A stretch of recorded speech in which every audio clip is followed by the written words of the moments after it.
सुप्रभात प्यारे बच्चों, जय हिंद। कक्षा 8 के बच्चे ध्यान देंगे।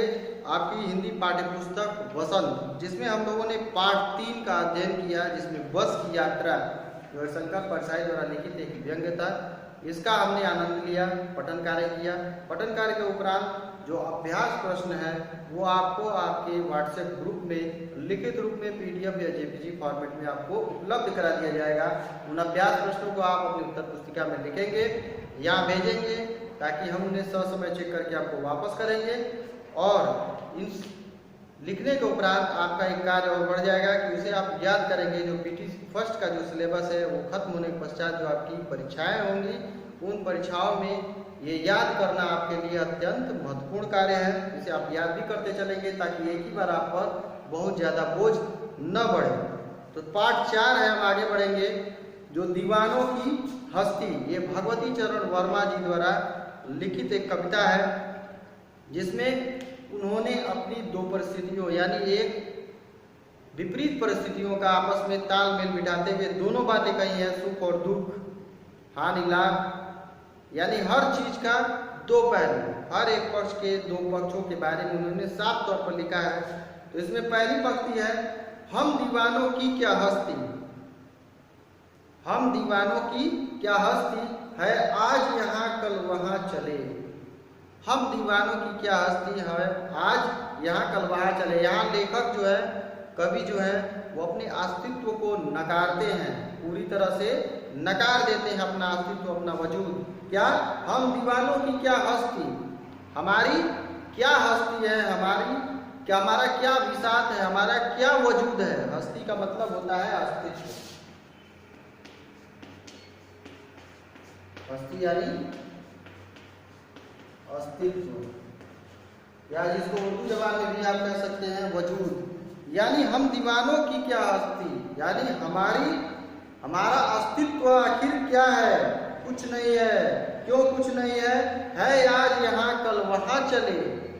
आज यहाँ है तो कल वहाँ है। नदी के जल की भांति हमारा कोई एक निश्चित और ठिकाना नहीं है, हमारी कोई हस्ती नहीं है, हमारा कोई ठिकाना नहीं है। हम आज यहाँ है तो कल वहाँ रहेंगे। मस्ती का आलम साथ चला, हम धूल उड़ाते जहाँ चले। मस्ती का आलम साथ चला, हम निर्विघ्न रूप से जहाँ भी गए, जिधर भी गए, हमारे साथ हंसी ठिठोली मस्ती का जो आलम का मतलब होता है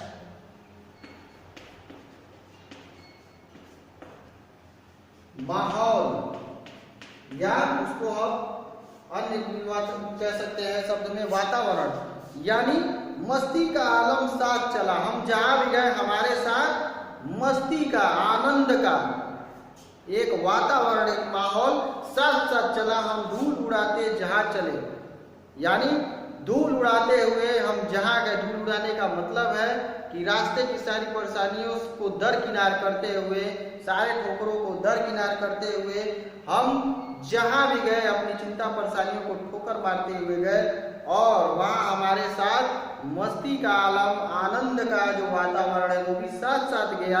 यानी हम अपने साथ जहाँ भी गए दुख, चिंता और संताप, इन चीजों को पीछे छोड़ गए, इनको लेकर साथ में नहीं गए। आए बनकर उल्लास अभी, आंसू बनकर बह चले अभी। आए बनकर उल्लास अभी, जिस प्रकार हमारे जीवन में अचानक से खुशियाँ आती है, हमारे मन में अचानक से उल्लास होता है, प्रसन्नता होती है, उसी प्रकार हमारा भी अस्तित्व है। कभी कह रहे हमारा वजूद है कि आए बनकर उल्लास अभी यहाँ आए हैं अचानक से। यानी खुशियाँ जब साथ लेकर कोई मनुष्य चलता है, मस्ती का आलम साथ, मस्ती का वातावरण, माहौल साथ लेकर चलता है, तो अजाने पर चारों तरफ कुछ देर के लिए खुशियाँ अचानक से आ जाती हैं। आंसू बनकर बह चले अभी, और जब वो व्यक्ति वहाँ से जाता है तो वहाँ उसके पीछे उसको सोचने वाले या उसके बारे में दुख करने वाले लोग हो जाते हैं कि वो आदमी कितना अच्छा था, कितना हंसमुख था, हंसमिजाज था। उसके आने से चारों तरफ का वातावरण, चारों तरफ के माहौल में रौनक फैल गई थी। उसके जाने के पश्चात कह रहे हैं कि आंसू बनकर बह चले अभी, यानी अचानक से प्रसन्नता उत्साह के साथ हमारे खुशियां बिखेरी और आंसू बनकर बह चले अभी। और जिस प्रकार आंसू बहकर आंखों से अपना साथ छोड़ देते हैं, उसी प्रकार हम भी यहाँ से तुरंत फिर नए गंतव्य की ओर चले गए। सब कहते ही रह गए, अरे तुम कैसे आए, कहाँ चले।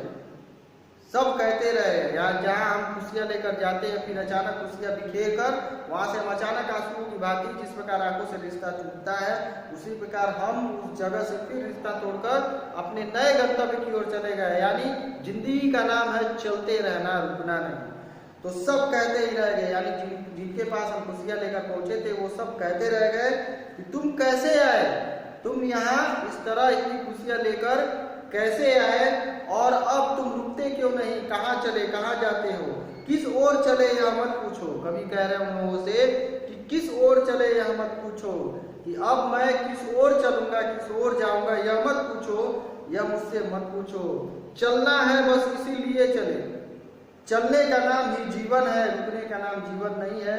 यानी दुख, संताप, विक्षोभ, हमारी जो भी परेशानियां हैं, मुश्किलें हैं, उनको छोड़ते हुए हम जीवन के पथ पर प्रसन्नता के साथ आगे बढ़ते रहे। या मान कर चले कि सुख और दुख क्षणिक है, आज सुख है तो कल दुख है, कल दुख है तो कल सुख है। यानी दोनों एक दूसरे के आगे पीछे जुड़े हुए हैं, एक आता है तो दूसरा जाता है, दूसरा जाता है तो एक आता है। तो इसलिए कह रहे हैं कि चलना है बस इसलिए चले, यानी चलना ही मेरा कार्य है, चलना ही मनुष्य का कार्य है, इसलिए मैं चल रहा हूं, रुक नहीं रहा। जग से उसका कुछ लिए चले, जग से उसका कुछ लिए चले, यानी अपनी प्रसन्नता और अपनी खुशियां अपने साथ मस्ती का आलम जो लेकर कभी गया, वहां बांट कर लोगों के चेहरे में जो उदासी थी, जो खिन्नता थी, जो दुख भाव था, उसे ले लिया और उनके चेहरे में प्रसन्नता खुशियां दे दिया। उन्हें अपने साथ लेकर उनके दुख को वो फिर आगे नए गंतव्य की ओर चल पड़ा। तो लोग उसे रोकते हैं, वो नहीं रुकता है, जग को अपना कुछ दिए चले और अपने साथ ले गई जो मस्ती का आलम है, जो प्रसन्नता, हर्ष, उत्साह का जो माहौल है, वो चारों तरफ वो बिखेरता चला गया। यानी कुल मिला के हर तरफ उसने एक धनात्मक ऊर्जा चारों तरफ फैलाई, जहां भी गया वहां से ऋणात्मक ऊर्जा को अपने अंदर समेटा और फिर आगे नई जगह अपनी धनात्मक ऊर्जा को वो फैलाने के लिए आगे बढ़ गया। दो बात कही, दो बात सुनी, कुछ हंसे और फिर कुछ रोए। दो बात कही, दो बात सुनी, यानी कुछ बात मैंने तुमसे कही, कुछ बात तुमसे सुनी, यानी मैंने अपना हालचाल कुशल से बताया और तुमसे तुम्हारा दुख मैंने सुना। कुछ हंसे फिर कुछ रोए। और जब सुख के उसको बांटने की बात आती है तो सब, जब सुख बंटता है चारों तरफ तो सब लोग हंसते हैं, सब लोग प्रफुल्लित होते हैं। फिर कुछ रोए, और जब दुख बंटता है चारों तरफ, जब दुख लोग बांटते हैं तो उनके आंखों से आंसू बहने लगते हैं, दुख को बांटते हैं तो फिर कुछ रोए। छककर सुख दुख के घूंटों को हम एक भाव से पिए चले। तो कवि कह रहे हैं यही इस प्रकार इस जीवन के कर्तव्य पथ पर छक कर का मतलब है मन भर कर।